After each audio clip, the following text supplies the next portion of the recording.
Hi, my name is Jacqueline, and today we're here to talk about sexual harassment.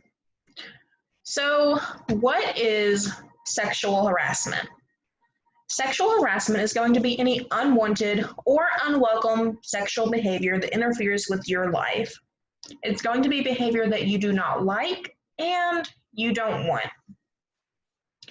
Some examples of sexual harassment include comments, jokes, gestures, looks. It could be somebody taking sexual pictures of you or sending pictures out, drawing notes, or illustrations, pictures, writing things about you. It could be spreading sexual rumors or calling someone offensive names, blocking somebody's way or cornering somebody in a sexual way,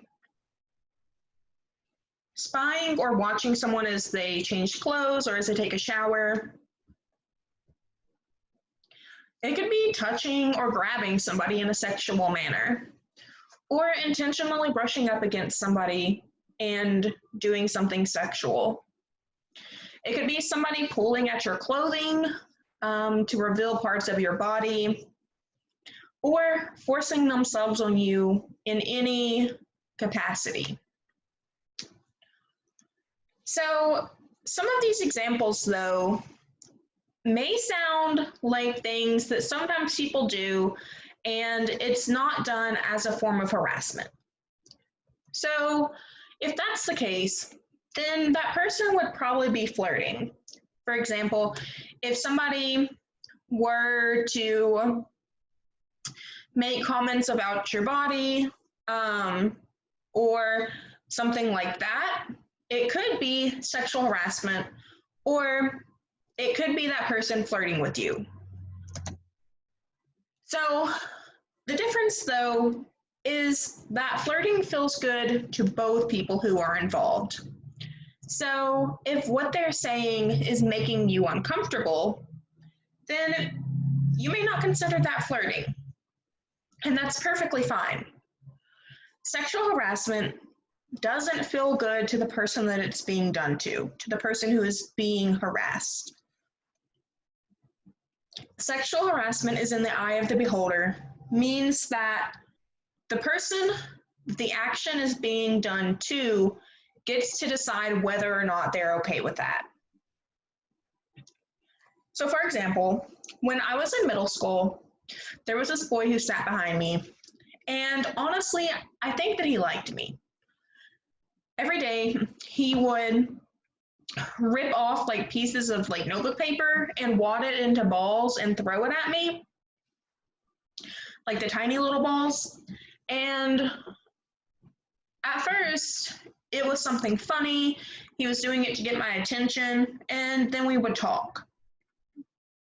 But it got to the point where this was something that he did continuously throughout class, and it started to get annoying. And when it first started, he was somebody that I liked. He was somebody that I could have seen myself in a relationship with. And I was okay with what he was doing because I thought it was cute that he wanted to talk to me, and I liked talking to him. So when he would do it, I would tell him to stop, but I would say it in a manner that didn't sound very convincing. So, for example, he would throw a ball at me, and I would be like, stop, kind of that flirty voice because I liked him. But eventually, after it continued and it became distracting, and I got tired of having little paper balls in my hair, then it went from something that I was okay with, something that I seen as flirting, something that really got on my nerves. So the stops went from, the flirty little giggly stops to stop. And there's a difference there. There is a difference between stop and stop. And so in that case, what he was doing, he considered flirting. And at first I did too. But then it became annoying and it became something that I didn't want anymore and something that I wasn't okay with. So at that point, it became harassment.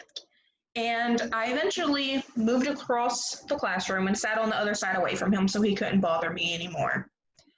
And he also went from being somebody that I could have seen myself in a relationship with and somebody that I wanted to be friends with to somebody that got on my nerves and somebody that I didn't want to be around, somebody that I didn't want to be in a relationship with, somebody that I didn't even want to be friends with. And so I got to decide that though. Because the action was being done to me, I got to say whether or not I was okay with that. And if the tables had been turned, if I were the person throwing the balls at him to get his attention, then he would have had all right to say, this is something I'm not okay with, please stop. And so that's what in the eye of the beholder means. So let's say that you were flirting with somebody and they were ignoring you. What should you do? Well, you should probably stop, right? Because if they're ignoring you, then that probably means that they're not interested. And if somebody were trying to flirt with you and you were ignoring them, it would probably mean because you weren't interested, right? Is it okay for that person to keep bothering you after you haven't shown any interest? No, that's not okay. Because if you're not interested, them annoying you and continuing to pester you and continuing to try to flirt with you isn't going to make you like them anymore. In fact, it's probably going to make you like them even less. So the same goes if you're flirting with somebody and you continue on and it's something that they're not into, it's probably going to cause them to like you even less. And I know that being rejected sucks. It does not feel good ever. And it's something that, we generally try to steer around. We try not to allow ourselves to be rejected. But sometimes rejection is a part of life. And I would much rather you all suffer through the pain, through a day of pain, 2 days of being rejected, than I would for you all to have to experience people seeing you as somebody who can't take no for an answer. Or you being seen as somebody who is that annoying person. So if you are rejected, I promise there are plenty of people in this world who will like you for who you are and who might want to be with you. So don't continue chasing that one single person if they're not interested. Because at that point, you're putting yourself out there when it may not be necessary to. And also, if somebody is flirting with you or bothering you and you're not okay with it, let them know that you're not okay with it. Because if you don't speak up and you don't speak up for yourself and say, hey, you may think you're being funny right now, but I'm not okay with what's happening, then they honestly may not realize that what they're doing is not something you're okay with. And so if that happens and you have expressed that you're not okay with what's happening, and then they continue to do it, then at that point, it's clear that you're not okay with it. They're aware of that. So even if what they were doing, they did consider flirting, if you express that you're not okay with it and they continue to do it, then at that point, it does become harassment. So at that point, maybe get somebody else involved, have a friend come over, maybe they'll leave you alone then, or tell a trusted adult that this person is continuing to bother you, and you all can sit down and talk about what you think the necessary steps are going to be next. So, if somebody is being sexually harassed and you can tell that they're uncomfortable, because we can tell when somebody's uncomfortable, right? We can tell by their facial expressions if they look angry or they look worried or maybe upset, then that probably means that something is not okay with them. And you can easily ask, hey, is everything okay? But also we can tell by how they stand, how they present themselves. So if two people are having a conversation and maybe one of them takes a few steps back and crosses their arms, that probably means that they have become uncomfortable or something isn't okay. Their body language is telling you that. And so if you recognize these signs, then you can ask people, hey, is everything okay? If you see situations that might be getting a little tense, you could go over and kind of put yourself in those situations, whether that be going over and asking if they have an extra pencil you can borrow, or whatever that looks like. Something to kind of break the tension, and then maybe get that person out of there.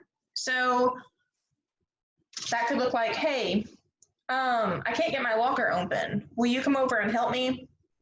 Anything like that. So if we recognize these things happening, we can step up and we can try to help people who may be in a situation that makes them uncomfortable. And I hope somebody would do the same for you as well. So make sure that if you are uncomfortable with something, you are saying that. You're letting them know that you're uncomfortable with it. And make sure that you're doing it in a way that clearly communicates you are uncomfortable and it's not something you're okay with. So make sure that your voice is stern. Make sure that you're clearly communicating that it is something that's not okay. And then if they don't stop, ask for help. There's nothing wrong with asking for help. That's what people are here for, is to help you. But we don't know that you need help if you don't let us know that you need help. So I think that's all that I have for sexual harassment. If you are experiencing anything or there is anything that you need to talk about, we have the 270-782-5014 is our office number. We have a 24-hour crisis line as well. And then we have a national text crisis line. If you would rather text, that is something that you can do. And usually somebody will get back to you within just a few minutes of you texting that line. So there are resources available if you do need to talk to somebody. And the people who are on the other line will be there to support you as best as they can. Thank you for listening. I hope you have a great day.